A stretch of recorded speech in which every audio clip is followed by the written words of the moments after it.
Thank you, George, and thank you everyone for having me this afternoon. As George mentioned, my main goal for this afternoon is to share with you some trends, some charts and graphics that I hope will guide your own analysis. But today than ever, really, there are so many changes happening affecting our landscape, and the changes are happening at a very fast pace, that when we say data is king, we really mean it. So let me start by sharing my screen. Let me see, share screen. Can everybody see the main slide? Okay, perfect. And I'm also going to minimize you so I can also see the whole numbers and charts. As George said, I'm going to be sharing with everyone the slides. So if you have any specific questions, please feel free to stop me at any point. Know that there are a lot of numbers here. I will be happy to answer those questions right away, or at the end, I'll try also to have some time for Q&A. And of course, you have here my contact information in case there are other questions that are not addressed during this presentation. But let's start with the overview. I think that the beauty of numbers, or at least for me, the beauty of numbers is that they help you to unveil a story. So our goal for today is trying to unveil what is the story of independent schools and how all these different variables, the external variables like the economy, the competition, and the demographics, how they are affecting our school population. The school trends, you're going to see that some of these external variables are already impacting especially our admission and enrollment. But there are also some other type of variables like the financial aid and the financial operations that have a saying also in the future of our schools. And the last part are some, sorry, someone had a question? Okay. And the last part is about the marketing strategies. In tracking what is happening in terms of external and internal trends is not enough.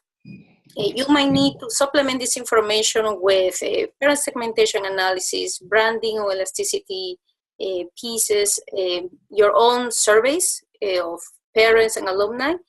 And also, this is a new thing, given the involvement of parents in the education of their children. We might need to think about ways of showing our student outcomes and what is the student experience in our schools. So let's start quickly with the economy. While the economy sounds like a very broad concept to grasp, there are some key variables that you will be tracking, because they will be affecting the disposable income of your current and prospective families. Among them, of course, we have income, house prices, and unemployment rates. Overall, what is happening in our country is that the economic situation has improved, but many Americans are still experiencing not a full recovery from the recession. Real estate cost is outpacing wage growth in many areas, and New York is one of them. And there is also a growing gap between what is the upper and the middle income of families. And again, this is something that is very notorious in New York. So first, let me show you the house price index in several metro areas. This is comparing the current prices of houses versus the peak in March 2015, the latest numbers that we have by selected metro areas, versus the peak value of the houses. So in the map, what you can see is that most of the metro areas are still in the process of going back to those prices. And what is important to look at the prices of houses, because houses are the main asset for many families.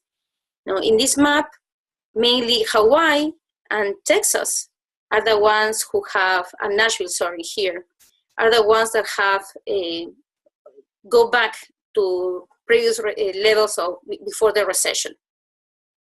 Now, in the case of New York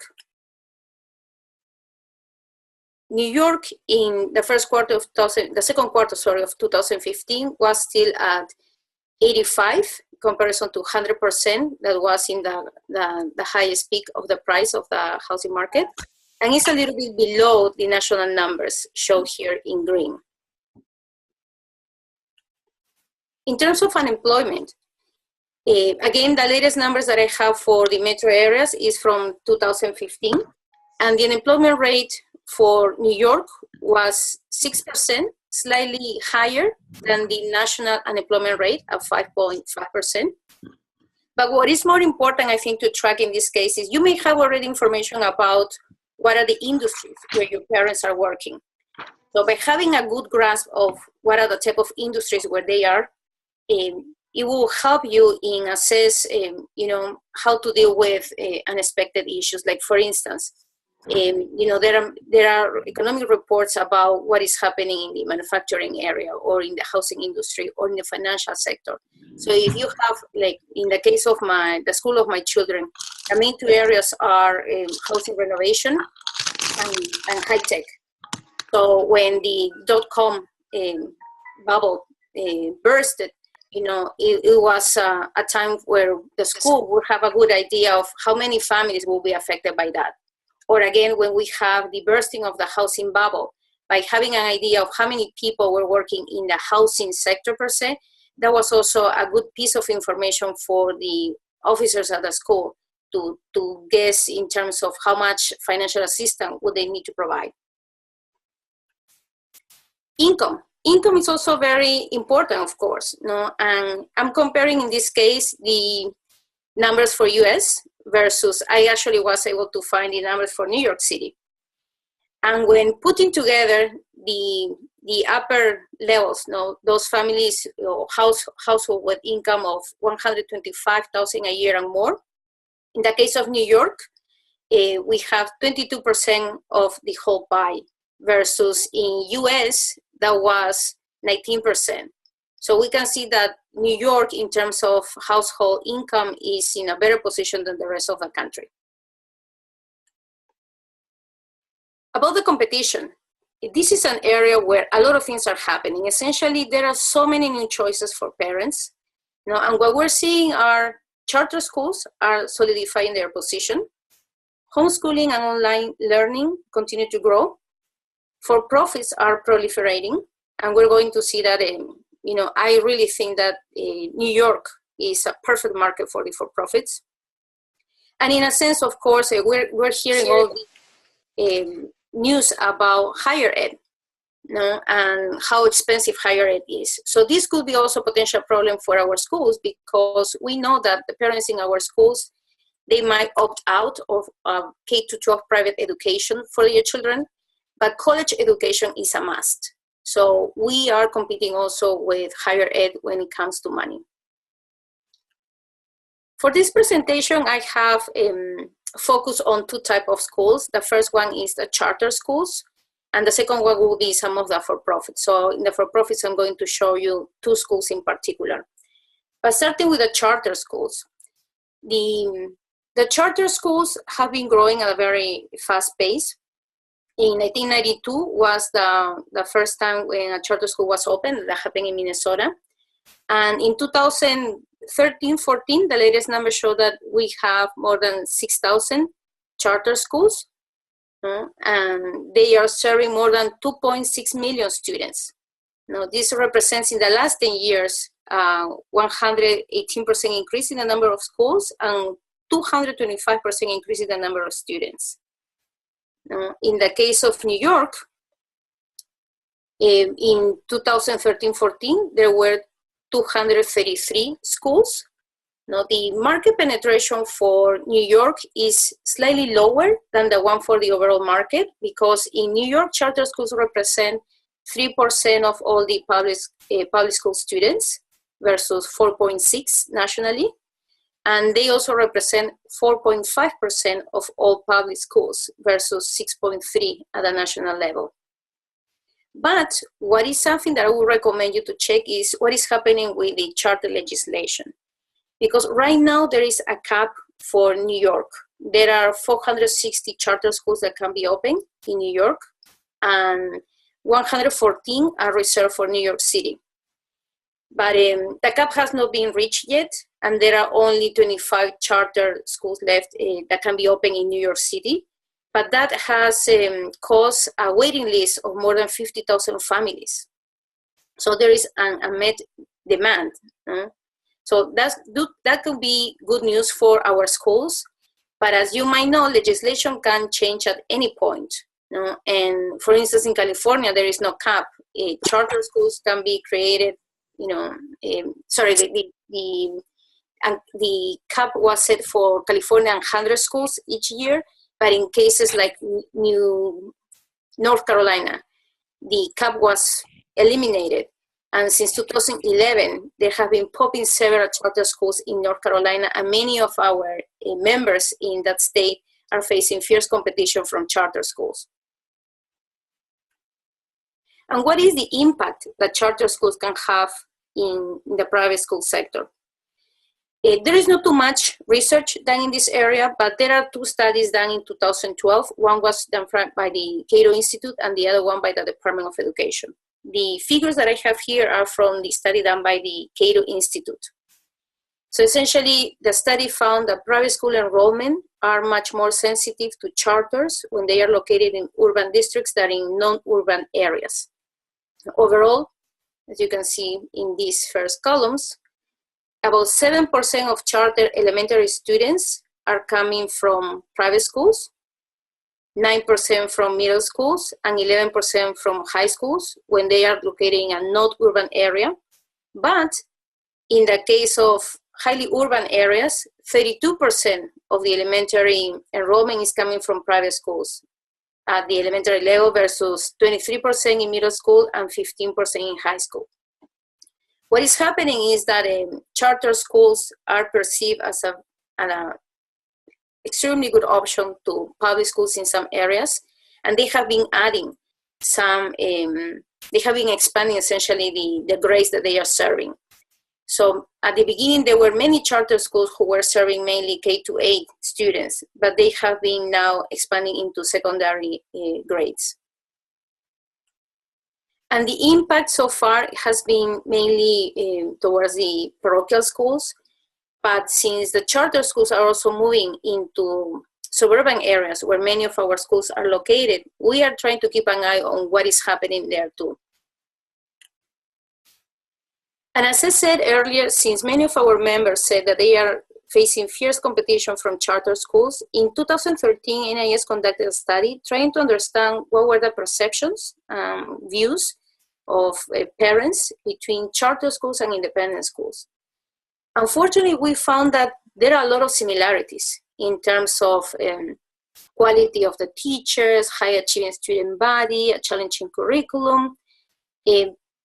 Parents didn't see too many differences between independent schools and charter schools. The main differences were parents perceived that independent schools excel in these three areas, helping students gain an edge in college admissions, providing character and moral education, and providing also individualized instruction.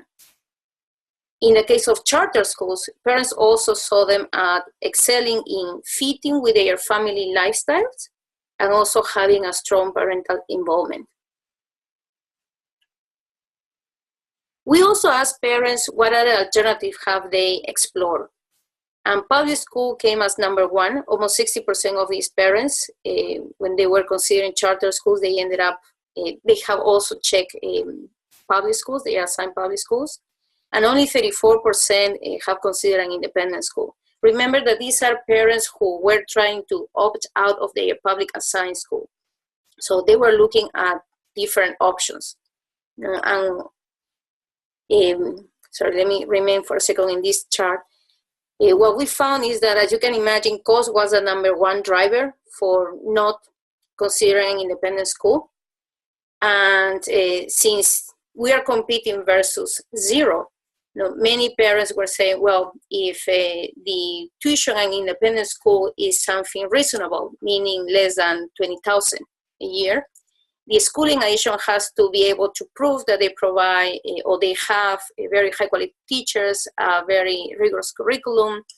And essentially what they wanted was everything else that they thought a charter school would provide for free. So they were setting us to higher standards since we were charging for a price.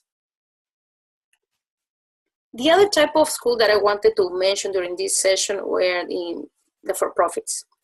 No, essentially what is happening is, in a sense, New York City in particular is becoming a target area for profits, because there is the public schools are not that good. There is still a cap in the number of charter schools, as we saw. So there are a lot of families in waiting lists for charter schools, and also because the New York City in particular offers a lot of the advantages that for-profits are looking for. Mainly, they have outsourced a lot of extracurricular activities, and they provide a lot of experiential learning. So being in New York City and being close to so many museums provides them with an alternative for, being in the row or in the field when teaching some of the courses that they have in the schools. So in the case of Basic School is a network. They started with charter schools. They have around 24 charter schools. And since 2 years ago, I think, they launched their first, what they call independent private school, but these are for profits. And they are calling it as low-cost private schools. The headquarters are in Arizona, and their mantra is that they provide an academic rigorous education at no cost. This is for the charter schools, but this is exactly the main reason why they have been so successful in entering into the private school market, because they have a very good reputation of producing excellent student outcomes in their charter schools, and they are using the same type of curriculum adapted a little bit for the independent schools, and parents really go to the basic schools looking for that. They pay also bonuses for their teachers, when for certain levels in AP scores. And in particular, I have here some data about basic school in Brooklyn that opened in 2014. They are serving right now K-9 grades, but is planning on expanding from preschool to 12th grade. You can see there the student-teacher ratios. They are very low, up to 5th grade, where they start to be higher, 17 to 20 students per teacher. And the tuition is, between $24,000, $25,000 a year, which in comparison to the tuition of independent schools is a sweet deal. They are not providing right now financial aid, but you can pay tuition in up to 10 different installments. The second one is All School, and we have seen a lot of articles about All Schools. Again, it's a network of different schools. In this case, these are small schools that are called also micro schools. And right now, since they are just new in the market, they are focusing on kindergarten through 8th grade, depending on where they are located. The key aspect of their model is the personalized learning plans and the playlist. Essentially, they are looking at customizing the student experience. And they are also investing a lot in technology. For the All Schools in particular, we visited some of these schools, also the basic schools, but in the case of All Schools, we learned that they have more people working in technology than teachers. Because right now they are in the process of gathering enough data to be able to communicate with parents exactly when the teacher is doing this is the way your child reacts, and this is how we can prove to you that he or she is learning. So they are really big in data mining. Right now they have 6 schools in the Bay Area, 1 school in Brooklyn, and they also are planning to open 2 more schools in New York and 1 in Chicago. Some of the data, there is, this is the All School, in Brooklyn. They are serving up from pre-K to 6th grade, but plan to expand as well. They also have small student-to-teacher ratios. They don't have that information available at this point. And the tuition is slightly higher than basis, is close to 29,000 or 30,000 for the middle school. Financial aid is also available. The second type of information I want to share with you are the demographics. Demographics are really having a huge impact in our student school population. Essentially what is happening is we're seeing fewer Caucasian students. Hispanic and Asian students are increasing faster than the other groups. And also we're seeing more interference from parents as consumers. Parents are dedicating more time than ever before to the education of their children. And some experts are saying that being a parent in these days has become a profession.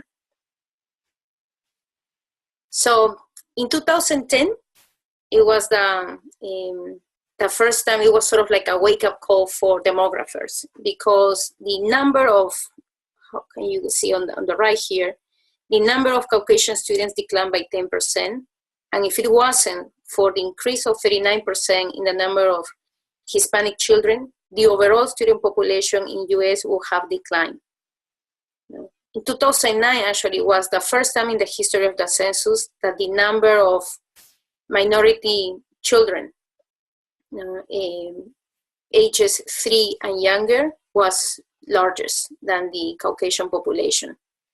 And what demographers already have found out also is that these demographic changes are happening now at a faster pace than before.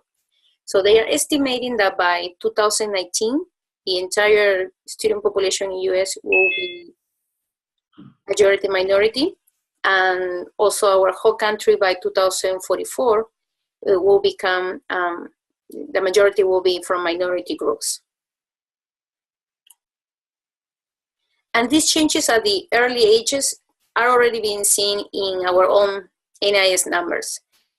I have some numbers here from 2009 and 2014, and the bars represent the different grades, kindergarten towards 12. And these are just the students of color. What you can see is that in 2009, for instance, almost 21% of students in kindergarten were students of color, and the number in 2014 has increased to close to 29%. Similarly, in third grade, in 2009 was close to 22%, and by 2014 the number has increased to 25%. So we're seeing more and more students of color at the early grades, and this is a challenge and an opportunity also for independent schools, because traditionally we have been enrolling mainly Caucasian students. And given the demographic changes, we have also heard from many of our members that they are struggling to enroll students in kindergarten or even up to first grade, in the lower grade levels. So we need to start thinking about how to attract more of the Hispanic students and also the Asian students. With the Asian population, we have been very successful. We tend to have a higher representation of Asian students than the overall national market. But let me show you also some demographic information about these two groups, Hispanic and Asians. Now, what is interesting is that we tend to think that the Hispanic population growth is coming from immigration, but that is not the case anymore. What is happening is that for the last decade, the number of Hispanics that are growing is because of the second and third generation. So this is not anymore immigrants coming to the country. In fact, the latest numbers show that immigration accounted just for 22% of the growth in the Latino population.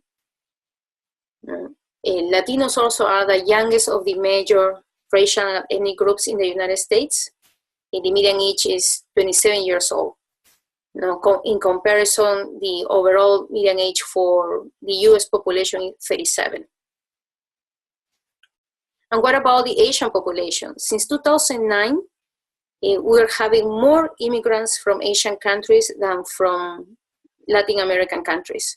Now, as you can see here, in the last time in 2010, when the census checked these numbers, the largest group of immigrants was coming from Asian countries. And something interesting about the group of people coming from Asian countries is that 61% of the adults have college degrees. And research shows that parents with college degrees tend to prefer an independent school education for their children. So what about our own numbers in NIS? You can see that all these demographic changes are already seen when we run the numbers by students of color. In 2005, well, 76% of our students were Caucasian. 10 years later, that number has been reduced to 64%.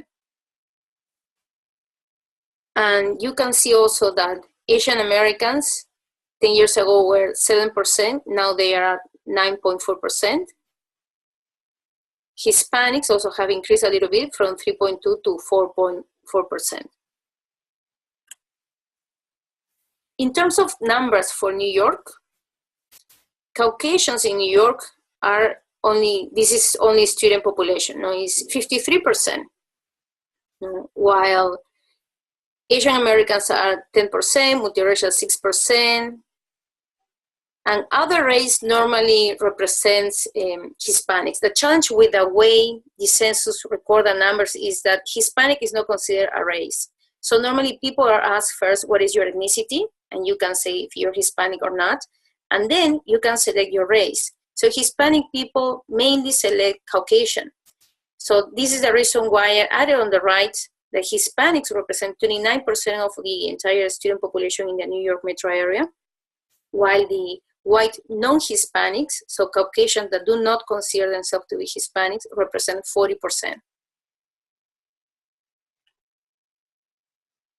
And the changes are really happening all over the country. As you can see, I have selected some metro areas where we tend to have a significant number of independent schools. And you can see the column of reds. These are the white non-Hispanics. In the column of Asian Americans, that's where we have more of the numbers in black, not the positive. The Hispanic column has some mixed numbers. Multiracial also has some mixed numbers, but is mainly positive. In the case of the New York metro area, the expectation is that by 2020, there will be a decrease of 4.6% for the white non-Hispanic population, 4.8% for the African American population, but the Asian American student population will increase by close to 4%. In terms of internal trends, what is happening to the admissions, to the enrollment, tuition, financial aid, and financial operations?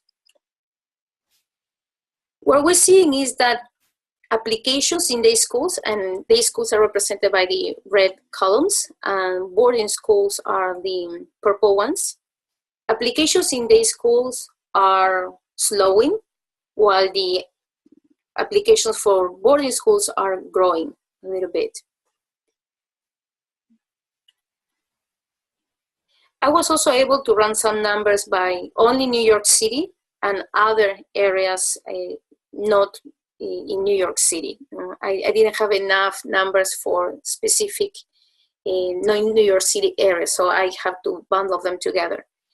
But what is interesting is that there are two stories essentially. The numbers in New York City seem to be very positive, while in the rest of the state, things are more in line with what is happening at the national level, which is not necessarily good news. But in this case, I have the changing application for the day schools in New York City. They are mainly positive. Between 2005 and 2015, the growth in New York City was almost 26% for applications in this whole 10-year period. In the tail bars represent day schools in other areas that are not New York City.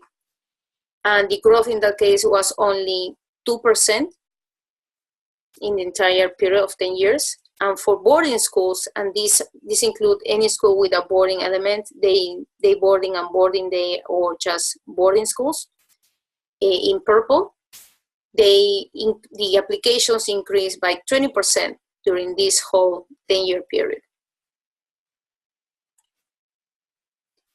In terms of acceptance rate, in the country overall, what we're seeing is that independent schools accepted a greater percentage of students in the post-recession period, and this is represented by the blue bars. You can see here the numbers.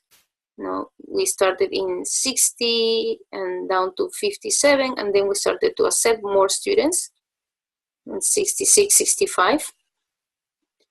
No, and this growing acceptance rate reflects softening and the selectivity in the admission funnel. In the case of boarding schools, the increase of immediately after the recession, but it has declined a little bit. So after the recession in 2008, 2009, you can see how it increased, the acceptance rate, but is going down again. And in 2015, it was at 52%. So they are being more selective in terms of who they are accepting.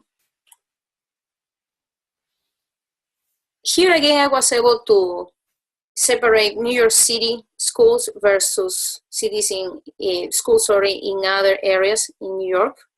And I have the red bars are the day schools in New York City.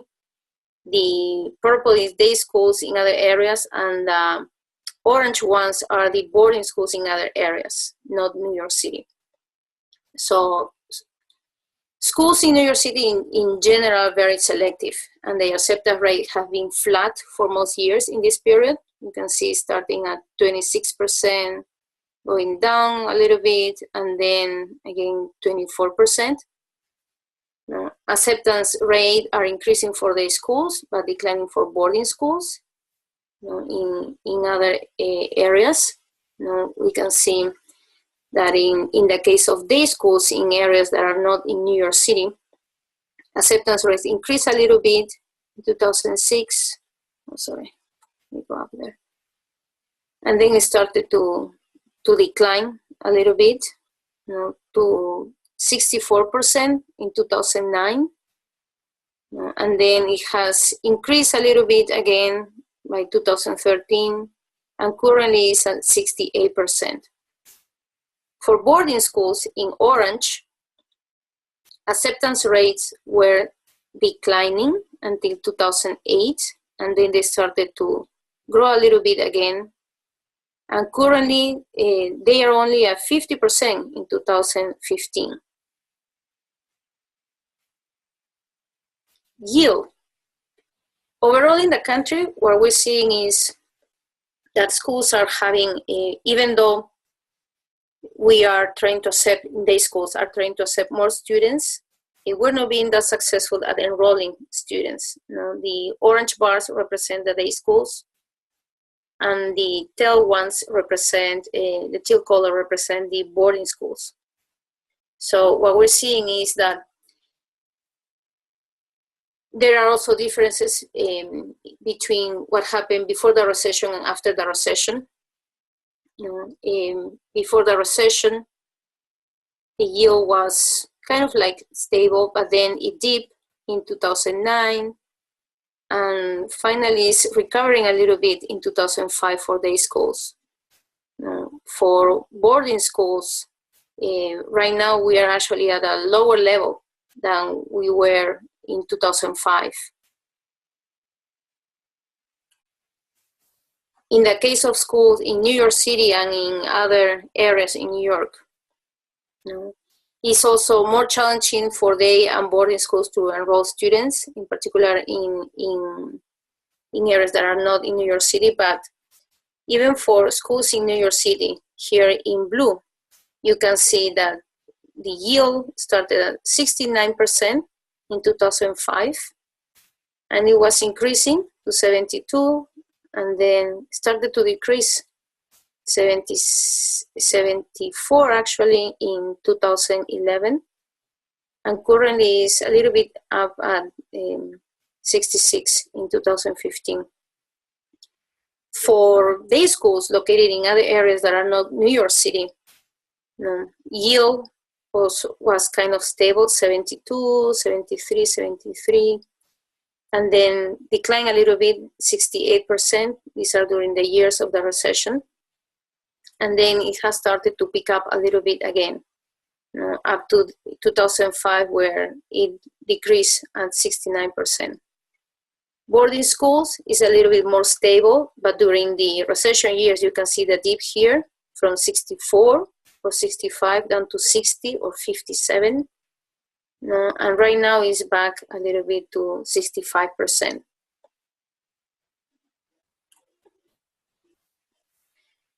So how is that affecting enrollment?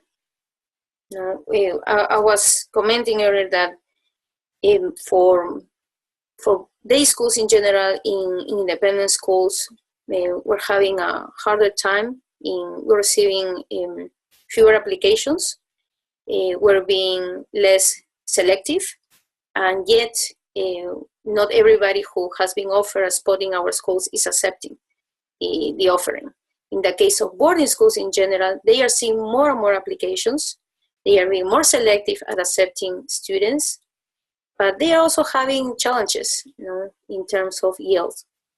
And what we can see here is the enrollment in day schools is represented by the green line. It went from 482, the median enrollment, to 497 from 2006 to 2016, and that represented a 3% increase, while the red line representing the boarding schools, the enrollment grew by just 2%. I was also able to run some numbers by New York City, and in this case, I noticed that there is a difference in performance between the K-8 schools and the K-12 schools. So in New York City, the increase during the last 10 years by the K-12 schools was 15%, which is way higher than what we're seeing at the industry level. And in the case of the elementary schools, in purple here, the increase was 5%, still above what we're seeing in the rest of the country.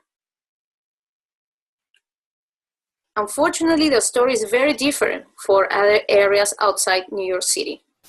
And again, here I broke them down by elementary K-12 versus K-8. This darker green represents the K-12 schools, and there are day schools. The orange represents the K-8 day schools in other areas that are not New York City. And the light green represents K-12 or 9-12 schools that are boarding or have a boarding element. In the first case, the K-12 day schools declined by 24%. The K-8 day schools declined by 10%, I think. And the other group by around 20%, the elementary, secondary, and 9-12 boarding schools.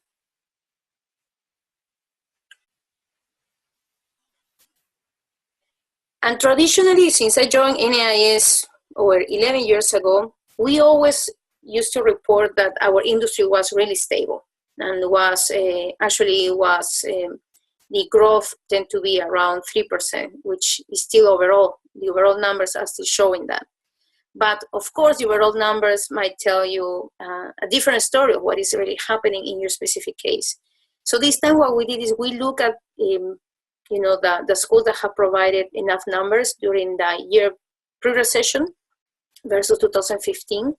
And we noticed that we have 58% of our schools who have shown either moderate or high growth, meaning that moderate is between a growth between 0 to 10%, and high growth is more than 10%. But at the same time, we have, on the other hand, this group of 41% of our members who are showing either moderate or high decline.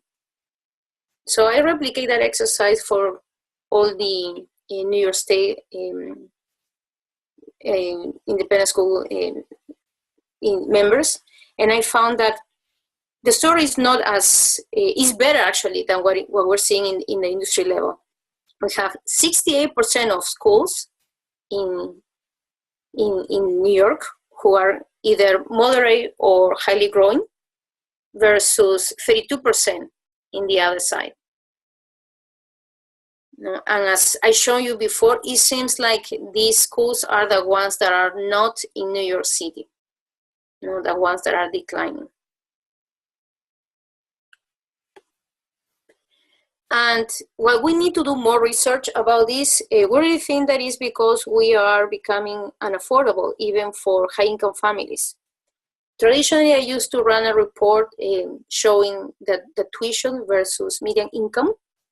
And when showing it or sharing with members, they used to say, well, we don't serve really median income families. So we started to produce this type of reports, or a chart where we have the top 20% earners in the country and the top 5% earners in the country. And we were plotting tuition versus their income.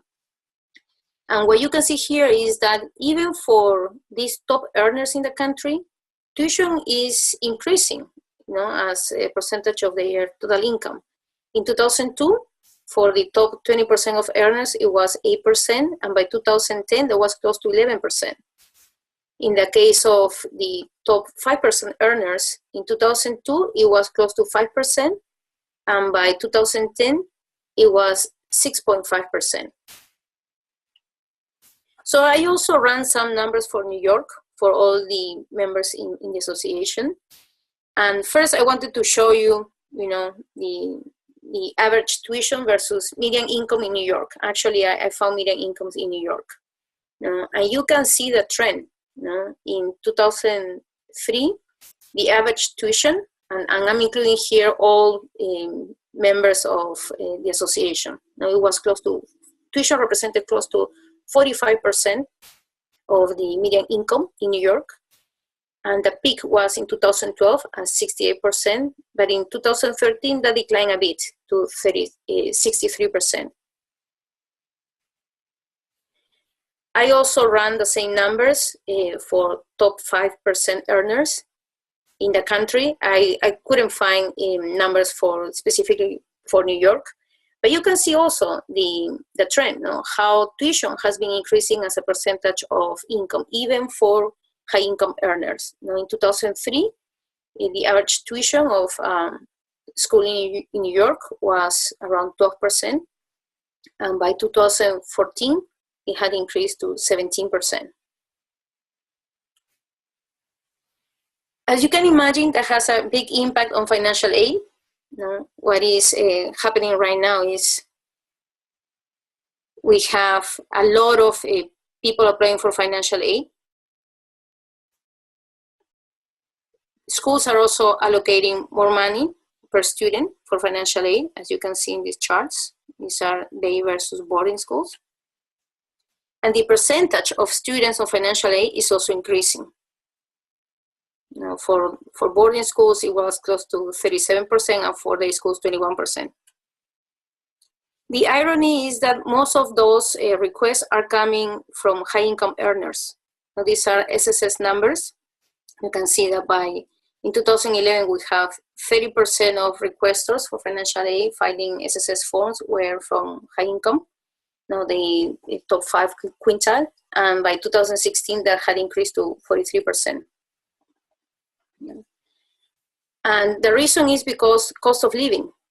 This is a chart that represents the SSS methodology. And if we focus on this column on New York City, for instance, if the tuition in the school is 45%, $45,000 a year, a family making up to $453,000 in annual income can apply for financial aid. The other numbers that I have are about expenses. What we have seen is that administrator salaries, these are the comparison to different years, 2005 and 2015. And administrator salaries have increased a lot. Actually, I have here the numbers adjusted for inflation. And you can see that the highest items in terms of expenses are administrative salaries and technology expenses. Technology, doesn't represent too much of the entire budget. It's around 1%. So our biggest concern is in this bar, no, administrative salaries.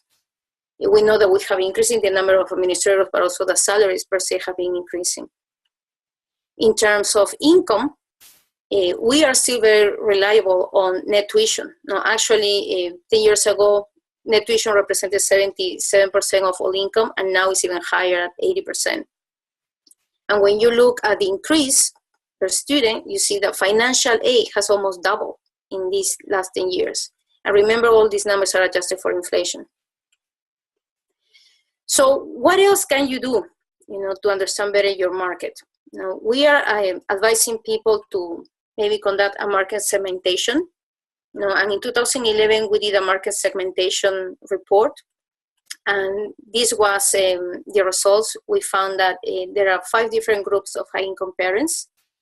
And those that are already converters, and close to 80% of them are already enrolling their children in our schools, are those that are called the character-building parents. Those parents who are interested also in not only in the academic portion of education, but also morals and values.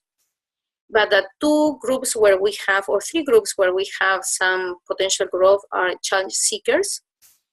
These parents are really driven by a challenging curriculum, and 68% of them enroll their children in public schools, but a good percentage of them will be willing to explore independent school education if we could show them what are the returns of their investment. Success-driven parents, also half of them have their children in independent schools, but this group has less concerns about money.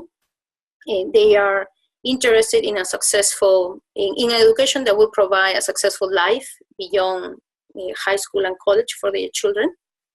And the right fit parents are those parents who are interested in a school that could address the unique learning or behavioral style of their children.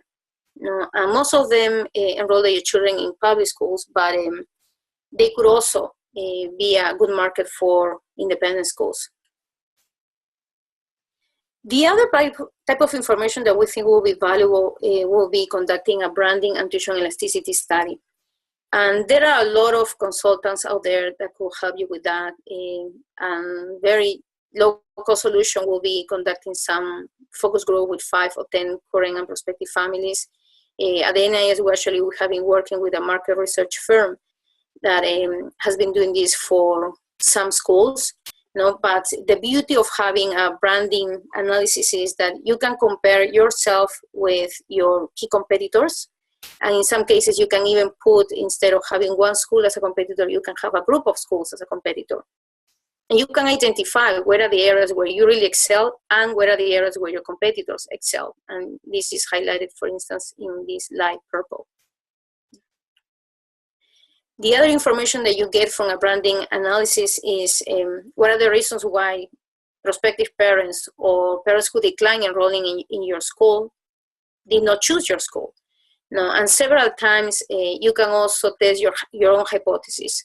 We have, for instance, a school that was a K-8 school, and one of the reasons they thought parents were declining to enroll their children in the school was the fact that they were not a K-12 school, and that came up in the branding analysis.